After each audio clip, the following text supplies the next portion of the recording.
সপ্তম শ্রেণীর সুপ্রিয় শিক্ষার্থীরা, আজকের এই ভিডিওতে আমরা দেখব যে তোমাদের সপ্তম শ্রেণীর অর্ধবার্ষিক পরীক্ষায় যে নিয়মে তোমাদের পরীক্ষাটি হবে। আমরা জানি যে 2025 সালে তোমাদের যে কারিকুলাম চেঞ্জ হয়েছে, যে এই কারিকুলামে তোমাদের কি নিয়মে পরীক্ষাটি হবে। প্রথমে দেখব যে তোমাদের সপ্তম শ্রেণীর গণিত, এই সিকিউ তোমাদের লিখিত পরীক্ষাটি হবে 2 ঘন্টা 30 মিনিট, পূর্ণমান থাকবে 70। প্রথমে আমরা দেখে নেই যে তোমাদের এমসিকিউ।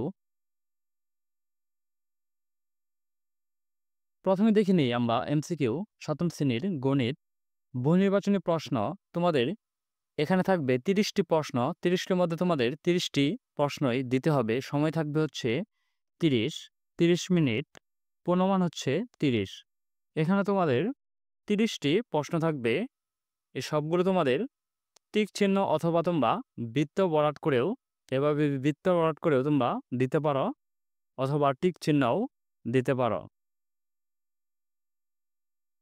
এটি হচ্ছে তোমাদের এমসিকিউ প্রশ্ন। এভাবেই তোমাদের পরীক্ষায় এই প্রশ্নটি আসবে, এটার মতো আসবে। এটি হচ্ছে তোমাদের নমুনা প্রশ্ন। তারপর দেখে নেব যে তোমাদের সিকিউ প্রশ্নটি কেমন হবে। এটি হচ্ছে তোমাদের সিকিউ প্রশ্নের নিয়ম।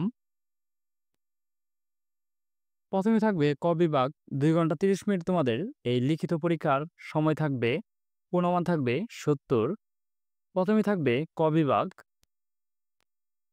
আর তার উপরে তোমাদের এখানে এভাবে সারিবদ্ধ লেখা থাকবে যে ক বিভাগ থেকে 2টি, খ বিভাগ থেকে 2টি, এবং গ বিভাগ থেকে 2টি, এবং গ বিভাগ থেকে যে কোনো একটি করে মোট 60টি প্রশ্নের উত্তর দিতে হবে।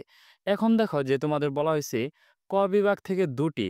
যদি ক বিভাগ থেকে 2টি বলা হয়, এখানে দেখো এক, এখান থেকে এই একের ভিতরে ক, খ, গ এই 3টি আছে, আবার 2-এর ভিতরে ক, খ, গ এই 3টি আছে। তোমরা এই 1 এবং এই 2 এই সবগুলোই দেওয়ার চেষ্টা করবে। তারপর হচ্ছে প্রথমেই হচ্ছে তারপর হচ্ছে বীজগণিত। খ নাম্বার হচ্ছে বীজগণিত। এখান থেকে তোমরা যে কোনো 2টি দিবে। তারপর থাকবে জ্যামিতি। ঘ বিভাগে হচ্ছে জ্যামিতি। এগুলো তোমরা এই নিয়মে তোমরা পরীক্ষাগুলো দিবে। তোমাদের প্রশ্নগুলো এরকম এই প্রশ্ন মতোই থাকবে। আশা করি তোমরা বুঝতে পেরেছ।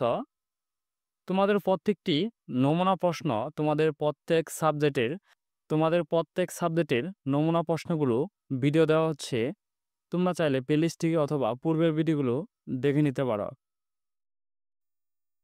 আর যারা চ্যানেলটি সাবস্ক্রাইব করা নাই, সাবস্ক্রাইব করে পাশে থাকো, যে পরবর্তী ভিডিও সবার আগে পেতে চ্যানেলটি সাবস্ক্রাইব করতে ভুলো না। আর যারা সাবস্ক্রাইব করেছ তাদেরকে অসংখ্য ধন্যবাদ।